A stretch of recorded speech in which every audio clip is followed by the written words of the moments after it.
Hello, I'm Thomas Cross. Today I'm going to be teaching you about building construction. Building construction is the topic which covers how buildings are constructed, what type of materials they use, how they burn, what you can find inside of them. Now, why is building construction important? Building construction is important because someone who's well versed in building construction can just look at a building and immediately, right off the bat, they know how large it is, what it's made of, how it's gonna burn, what kind of obstacles could be in there, if they need to breach a wall, how difficult is it gonna be to get through that, what type of people might be in there, like what kind of sort of occasions are happening inside this building. So let's jump into building construction. Building construction is usually classified into five main types right here. So our five types begin with type 1, fire resistant. So our fire resistant buildings, they are usually made of concrete, reinforced, protected steel. So usually you got big steel I-beams covered in concrete, and they have to follow a lot of different safety measures and standards to be classified as a type 1 building. Type 1 buildings, typically you'll find these hospitals, skyscrapers, parking garages, very large buildings. Type 1 buildings, they last for a long time, big presence. You can usually see them, spot them from across town. Someone says, oh, it's the hospital's on fire, you know exactly what it's gonna be. So type 1 buildings are the safest buildings in a fire because they're the most resistant to fire, and they're usually very compartmentalized, which means the fire gets trapped in one room, can't escape. So usually you're pretty safe in a fire resistant building. If they do come down though, like some huge, unbelievably big fire happens, catastrophic, they're gonna come down with a big crash. It's not gonna be pretty. A lot of cleanup, gonna be taking out streets, big deal, but these don't fall very often. Type 2, this is going to be non-combustible. So type 2 buildings. This is probably the second most common type of building on our list today. Type 2 buildings, non-combustible, that's concrete and a whole lot of metal, usually steel. But unlike type 1, type 2 buildings have unprotected steel. So it's just steel sticking out. It's got no concrete covering it, no like kind of protective coating. It's just out in the open. You typically find these in warehouses, big box stores like Walmart, Costco, Home Depot, maybe office buildings, any kind of commercial building oftentimes. If it's not like a skyscraper or high rise, it's usually a non-combustible building. So the thing about non-combustible buildings is they're safe because they're non-combustible until they're not. They're not non-collapsible, they're non-combustible. So steel, which is the main thing that holds non-combustible buildings together, is strong until it becomes hot. Steel, when it gets hot, it elongates. It elongates at a rate of 9 inches on a 100-foot beam at 1,000 degrees Fahrenheit. So if you got a building that's 100 feet wide and it's 1,000 degrees in there, then it's gonna get 9 inches longer. So elongation of steel, you've got your walls here, you've got your steel beam in the middle. When it gets hot, it's either going to push the walls outwards like that, or it might pull your walls inward like that. Either way, that elongation is gonna cause complete structural collapse. It's not gonna be fun. Usually, type 2 buildings hold together just fine for a good while, and then all of a sudden, the whole thing comes down like a house of cards. So type 3 buildings, these are ordinary construction.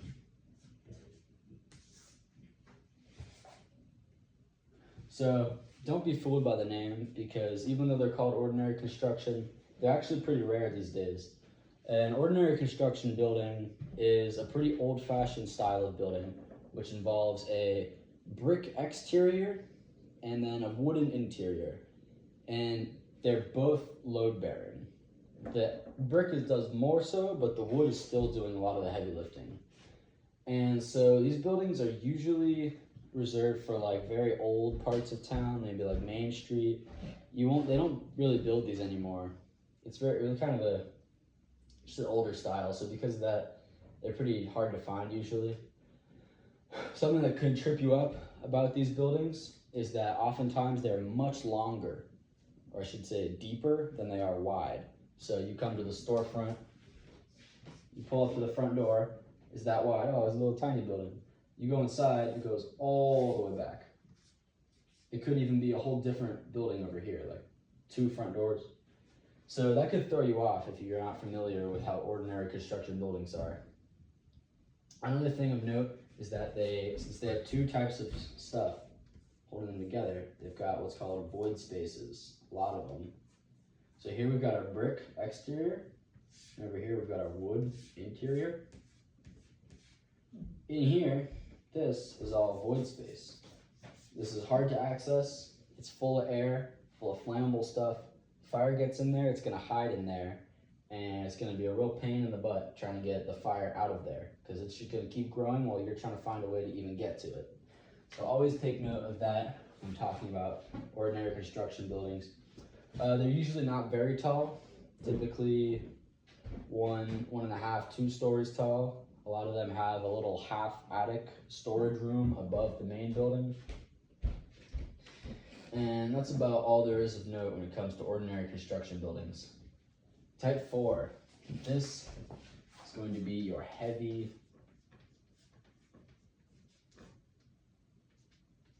timber construction.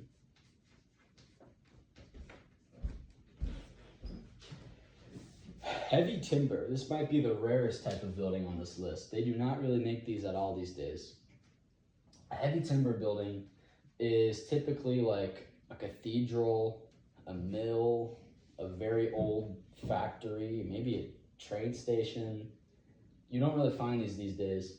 It's a large scale building, but it's built entirely, all the structural members are wood.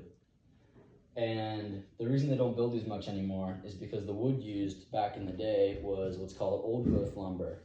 But old growth lumber is pretty hard to find these days, so usually it's not worth the expense to try and build these. See, why is it called heavy timber? Why is it not just called a big wood building? See, heavy timber buildings are separated from wood frame buildings because the heavy timber is defined by being 8 inches by 8 inches wide for all the structural members. It's roughly that big. So big old structural pillars holding the whole thing together. Why does that matter? We'll do a little demonstration here. We've got this pencil, a little tiny pencil, lighter. Hold this lighter up. Give her a couple seconds. Pencil's on fire. That's all it took. That was like 5 seconds. Let's try that with this big old boy.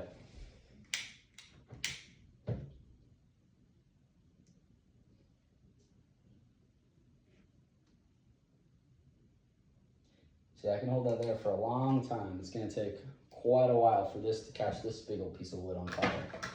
That's because of surface area to volume ratios. Fire likes air. Air gets easier in this little pencil than it does in this big piece of wood. There's less air to find, therefore fire is harder to start in the big wood. So that's the thing about heavy timber buildings. Another thing of importance is that typically they have large open spaces and very little compartmentalization. This is important because it's hard to contain the fire to one area. Usually if it's on fire, it's going. These are kind of like fire resistant buildings this way. They're kind of the precursor to those in history. Back in the day, this is what you built when you wanted a strong building. Our last category is going to be wood frame.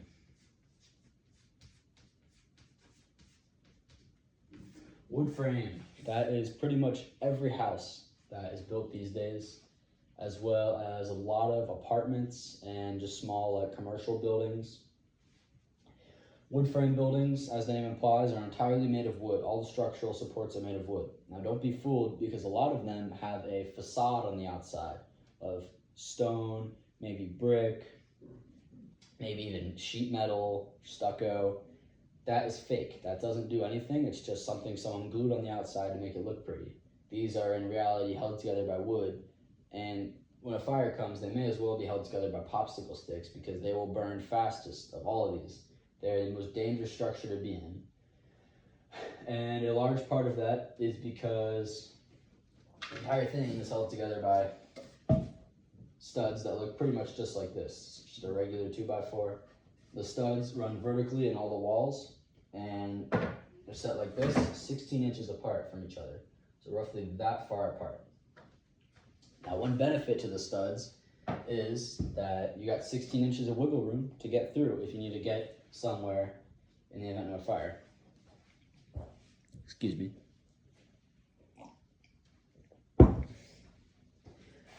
But don't be fooled, again, because that's not just open air in there. We've got all sorts of other obstacles. The walls are filled with pipes, big old wires everywhere for you to get tangled up in. Oftentimes they're electrical wires covered in electricity. There's also a good deal of insulation in these buildings, lots of insulation. And insulation is tricky because if it catches on fire, it will release a lot of toxic smoke, filling the whole building. Another trippy thing about wood frame buildings is oftentimes they use what's called gusset plates, which is where you've got two boards like this, structural boards, and in between these two is just a big old sheet of metal, pretty thin metal, and it's got spikes on it, and they just whack it in there. And what do we learn about metal when it gets hot? Just like in a non-combustible building, it just gives out. So as soon as this gusset plate is in there, as soon as it gets hot, it becomes flimsy and the whole thing just falls apart. And you just compromise your whole roof. So, gusset plates, not fun. Wood frame buildings. Anything else of note? Since they're usually houses, there's some things you can usually find in them, like garages, chimneys, but we'll get to that later when we discuss occupancy types. Next, we are going to talk about roofs. Roofs are more important than you may think because the roof is a whole other part of the building that passerbys in the street don't even think about, they don't even notice. There's a whole other world going on up here. So let's discuss some roof vocabulary. Here's a roof. This up here is the ridge. This right here, where it sticks over the edge a little bit, that's called the eave. And these little non-structural walls that stick up over the edge as a kind of like a guardrail almost, or a decorative, they're called parapets.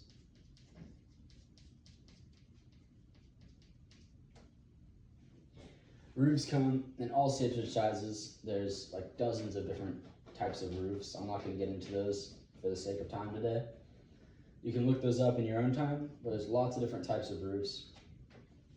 And what's very important about roofs is typically the things you find on roofs. So here I've marked them in blue. We've got an antenna here. Antenna here. Antennas can be dangerous because they're often charged with electricity. They can emit dangerous rays, especially if it's a commercial building. Then they're gonna have a lot of sort of antennas on the roof. You don't wanna get cancer. They could have big old chimneys. These are usually found on residential buildings, houses. Pretty much every house has a chimney. Chimneys are gonna have a lot of smoke, flames coming out of them. And they're also usually a lot of weight pressing down on the roof. Speaking of weight, we've got big old kind of electrical equipment, HVAC, any sort of large equipment thing on the roof. These are a problem because you've got this 2-ton block of steel on a roof that's got fire under it. What's gonna happen when the roof gets weak, you've got a giant block of steel falling through the ceiling. It's gonna cause a lot of damage. So always watch out for any kind of large number of structural things there could be not one, there could be 8 of those up on the roof. That's gonna be a huge amount of stress on the roof. So you're gonna have to be really careful when you're on the floor below that. I don't want that thing falling on me. Also, we've got solar panels.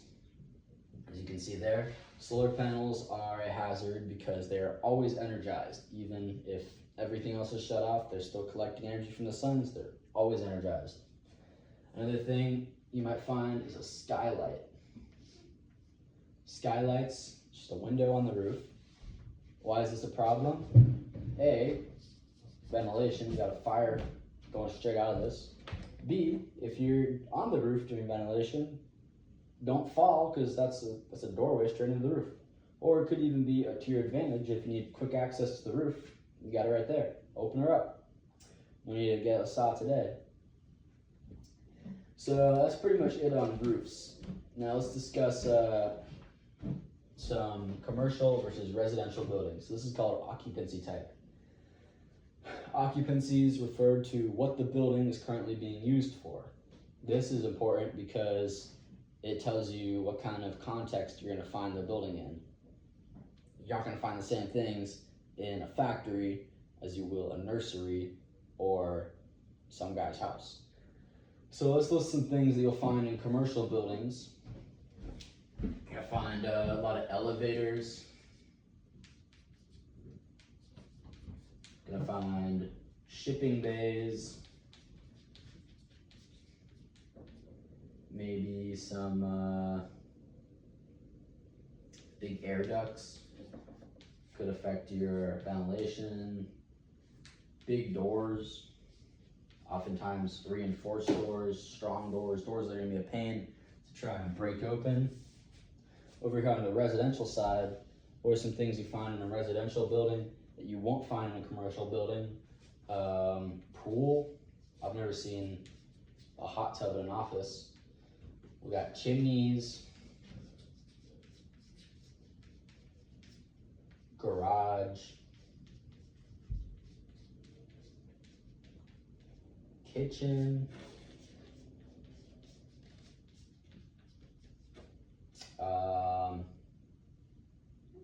what else let me find? Oh, here's an important one. Sleeping people.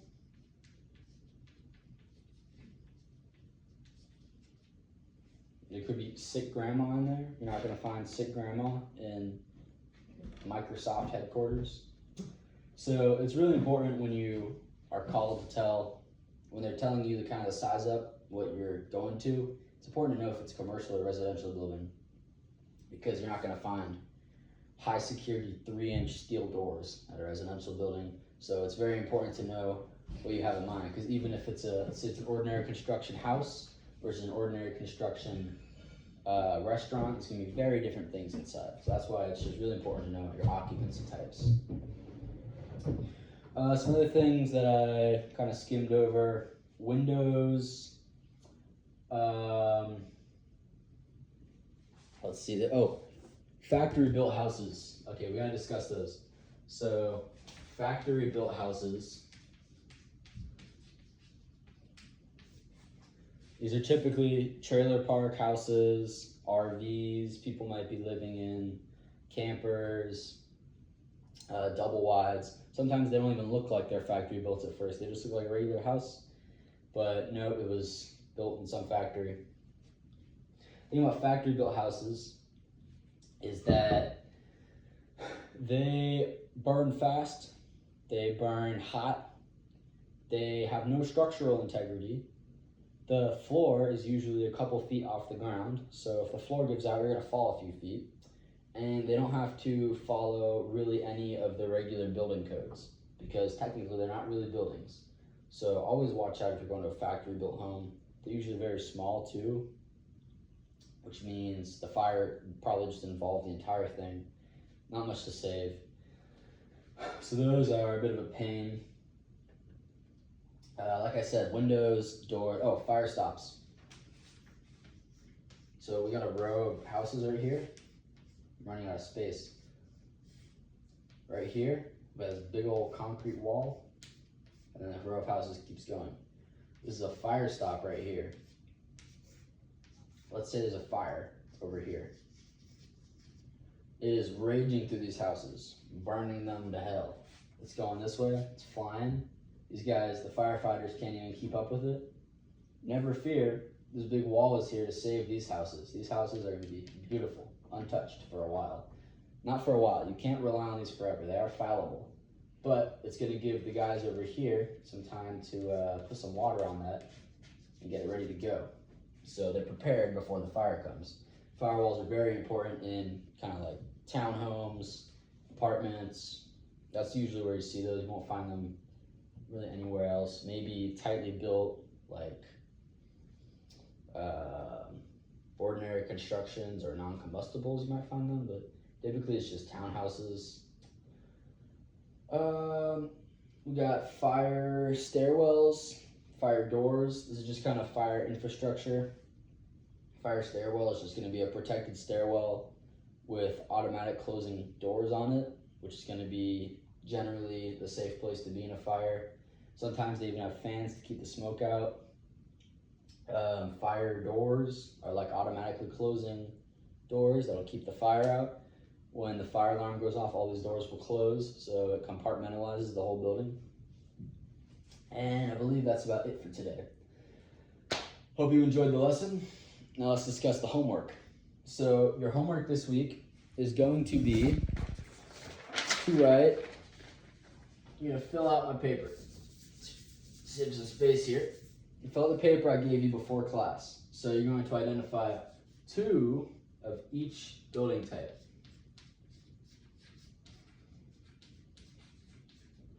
You're going to write 1 sentence on each entry explaining how you know that it's this type of building and where you found it.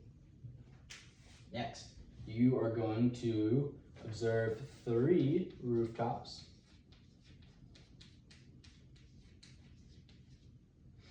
And you are going to write a few sentences about what is up there. Sorry, my throat's very dry today.